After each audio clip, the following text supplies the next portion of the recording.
Real 92.3 Sauce Walka's here. Come on. H-Town is in the building. H-Town, stay down, splashing in high fashion. The reason why they always asking, flying on the carpet like Aladdin, is to do what happened. Quietly. Oh, okay. One of the most influential rappers in the last 10 years or so, I'd say. Quietly. Thank you. I appreciate that.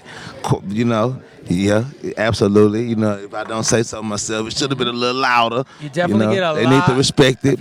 I feel like you've influenced a lot of artists that you don't get credit for. Hey, this man knows something. You're kind of like the Houston Draco. Like, I feel like Draco don't get the credit he deserves. Right. God rest his soul. Right. Draco. Draco. He definitely put a cadence out there that is heavily used and heavily re-implemented and, recycled. That open up doors for a lot of LA-based artists and West Coast artists in general. For sure, I give that to bro for sure. Texas is on fire right now. We are. I opened that door. Yeah, you're killing it. Thank you. Big X the plug. Yes. That Mexican OT. Yes. Peso. D baby. Sauce Go Sauce Woodwind, Lil Jeremy, Sauce Walka. All type of people popping from the fast lane. I feel like your OnlyFans needs a record label. You got your It sure does. Are you smacking? But I definitely have a management company that's like a record label. We making a lot of money off streaming. Sauce, are you smacking cheeks on the internet? Am I? I haven't seen. You think I'm still having sex with girls for free after OnlyFans came out giving a fee? So your dick's definitely on the internet. Thank you. Jesus. Hey, we didn't need that. For sale. It ain't for you. It's for that girl watching. They want to use her credit card and swipe that motherfucker. Or send me a DM so she can beat him. Which bag is bigger, the hip-hop bag or the OnlyFans bag at this point? Do they rival each other? It's a hard battle. It's like when I bet it is a hard battle. It's like when Goku fought Frieza and then he won, but then Frieza came back in a new form and then he whooped Goku ass and then Goku had to go call Vegeta and Vegeta came in new form and then he got his ass whooped and then Cell came. It's some shit like that. Cause you know what I'm saying? Cause OnlyFans might hit for 350,000 one month. Then one month it might hit for 900. Wow. And then one month rapping might hit for 2 million. Rapping might hit for 3 million. I got 50 artists signed to my record label, all streaming on YouTube for number one. You know what I'm saying? Label, you have a ton of catalog. Huge catalog. I have more albums in this catalog than they got little cubicles in here. I know at least 5 or 6 rappers that you've DM'd to try to sign. You're outside. You're active hitting fools up. I need it all like Pokemon cards. Yeah, Maj.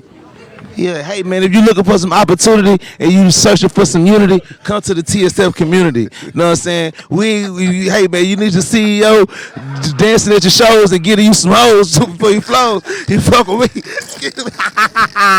Oh, it's going down, you know what I'm saying? This pivot is like this here.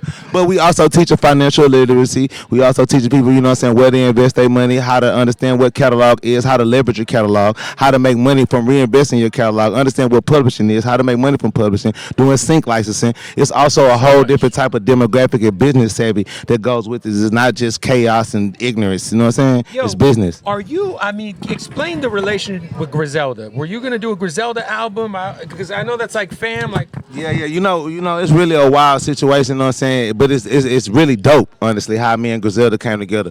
Me and Griselda came together because Westside had people around him that was fans of me, of my lyricism, and I had people around me that was fans of him and his style and his lyricism and the way he dressed. And my friends were like, bro, you don't know about Westside Gun and them yet? And these people from New York, like, they hard, they rap, you know, because the Ghetto Gospel album and the whole Jay-Z situation and all that had already came out, and, you know, like a little bit before Griselda really started having a big wave, I was already like picking up in that whole backpack hip-hop lyrical. Yeah, because you are a fucking rapper's rapper. Absolutely. I'm the rapper's favorite rapper, the rapper's favorite influencer, and the rapper's rapper with lyricism. That's why I'm looking for the best. Don't put me on a song with Kendrick and J. Cole and Nas and bring Tupac back and rest in peace to his soul, the great one, whoever y'all want to go get. Just bring them to the Samurai and we're going to go to the table and see who's able. Have you, I just got into this show, Yellowstone. Have you heard of it? Yeah, the one from Houston? No, it's about cowboys in Montana. Oh, yeah. Okay. I'm curious. It got me like super intrigued about the rodeo, and then I saw Bun B and Doing the everybody rodeo. do the rodeo. The Houston rodeo. Have you been to the Houston rodeo? I've been going to the Houston rodeo my whole life. It's so crazy you say that because my uncle been talking about the rodeo. My uncle over there like, you seen it? Yeah, no, I love the rodeo. I've been supposed to perform at the rodeo for a couple years. I would just be a little too busy and having stuff going on. But you know, me and Bun B working on that right now. And the Houston rodeo is like, it's like a religion almost to a certain people. It looks like it's a vibe for sure. It's a super vibe. It's kind of like it's like the hot 90s summer jam thing. But for Texas. But it's like people that's there that don't care about rap. Right. We don't even care about hip hop, but we love it because you can't have Texas without hip hop. Mm-hmm. You can't have Texas without the culture that everybody in Texas, from it don't matter Paul Wall to Johnny Dang, every rap nationality. Yeah, know what I'm saying? That's what I'm saying. Outside of the obvious, the Rap-A-Lots, the Screwed Up Clicks, the TSLs, every nationality in Houston and Texas is engulfed in music. 100%. No matter what you are. I was going to ask you, like, what would you... Because I feel like right now Texas hip-hop is in the best place it's been since...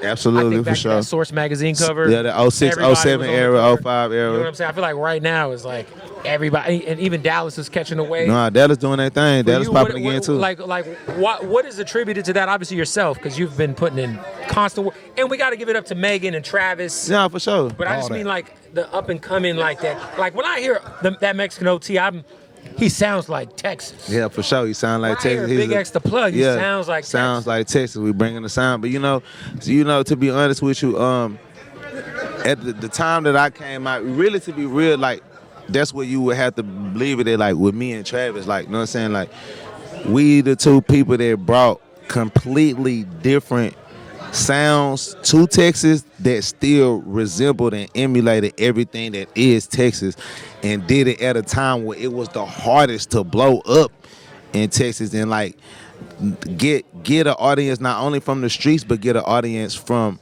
the world and you know just the masses, and also battling you know the rules and regulations of Texas culture and being indifferent. That's a big thing too. Mm-hmm. I would probably say another person like on the party side of that, it would be like a B King, you know what I'm saying? Oh, B King's killer. I just booked him at my club in Scottsdale. You gotta say Club Godzilla. Shout out Club Godzilla. Yeah, like that. You gotta say his name too. As far as like us, we all got everybody like 10 years a plus. lot of people tapped in with his sauce a little bit too. Yeah, no, for sure. That's why I give it to him. That's what I'm saying. I give it to him. But what I did for Texas though is like uncomparable.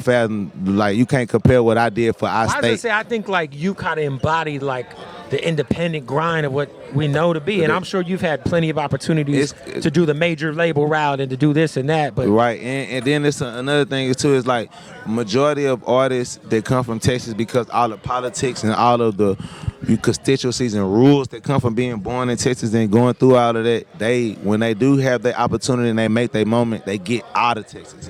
They get as far as away from Texas as they can. Yeah. I stayed the entire time, and not only did I stayed and I played.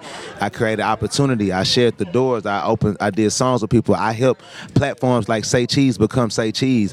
I stood next to Sean Cotton throughout his whole journey to create that play. And he also did that for me and my record label and helped me throughout my journey as well. But me and him met in the middle of South by Southwest as two nobody kids with a dream and opportunity and money. Yeah, he's killing. He's got his like he just I saw you just open a sneaker store, I think. Yeah. We got sneakers.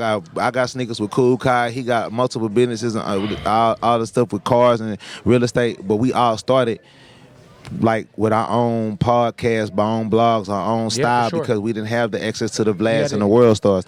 So when that is what made Texas have the opportunities and the doors that it has now, because Texas artists, we had no lane. Right. For sure. We had no identity. For sure. We had nowhere to display or show the identity. Yeah, Travis blew up and went worldwide with the major labels, but he gave people style, he gave people motivation, he gave people a way to dress and a way to look, and brought because like hairstyles and all this grills, like there's a lot of big important shit that Travis did for the culture like that. Fashion, you can't business clothes like you can't take none of that. But people didn't know how to do it. Right. They didn't know how. They didn't get it. It was like he blew up overnight out of nowhere. They don't know his story. We all went to school together. I went to school with Travis, my twin. We all like was on in the same. I went to a bunch of different schools in Houston. I'm like a Houston baby that was everywhere.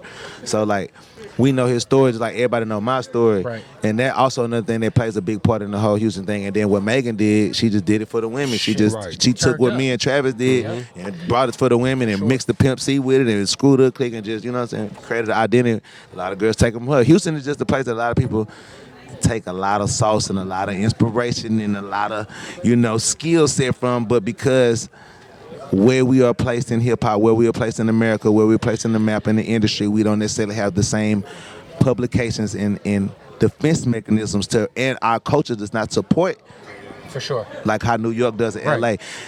A person from California is not going to allow nobody else. It don't matter from Detroit. We might rap on the same type of beats, but I'm not going to allow you to take Draco's cadence or Blueface reverse of the cadence or what's the other dude? O3 Greedo. A person from LA is going to identify that is our style of music. Right. That's And our then, type hey, of look, beat. you think about A$AP Rock, you think about Drake, you think about all these huge artists who We can just obviously ride with them. just tons of fingerprints of Texas. Hey, Kristaps Porzingis just walked in. I'm kidding. You see, Sorry, there's You this gotta tall see white guy, them. looks Yeah. like Kristaps Porzingis. I'm like, hey, congrats going to the Celtics. I was going to ask you two more questions. One, which state, Cali, Texas, who's got the best Mexican food? Be honest. I love Cali. I love everything about California, but y'all ain't like y'all close to the Mexicans to get that Mexican food, but y'all ain't like we got the other type of Mexicans. Like we got them real Mexicans that don't even speak or think English, act English or nothing. Like we real Tex. Yeah, you got Tex-Mex, then you got real Mexican food that's coming from around the corner. Right. The border is like 4 minutes from certain parts of us, 2 minutes, 1 Hey, second. we could be a Mexico I know 2 hours. LA. I know y'all I ain't can. gonna I know lie to you you. because I'm from LA. First time I went I was in Dallas. Our Mexican is a different Hey, type listen, of they're Mexican, they're bro. wrapping us up right now. Hotel food was better than anything I had in LA. Mexican food. Our food Austin's is got the best barbecue. Texas got the best food, period. In a lot of shapes and forms of fashion. Come on. Please come taste Texas cuisine. We're getting wrapped up. They You turn got to the come on the lights podcast so we can do like a 2-hour I conversation. know. Oh yeah, I know. We gotta All right. go in. Oh, you Sauce know what it is. Walka. My guy, appreciate you, Love, brother. Yes, sir. brother. Love.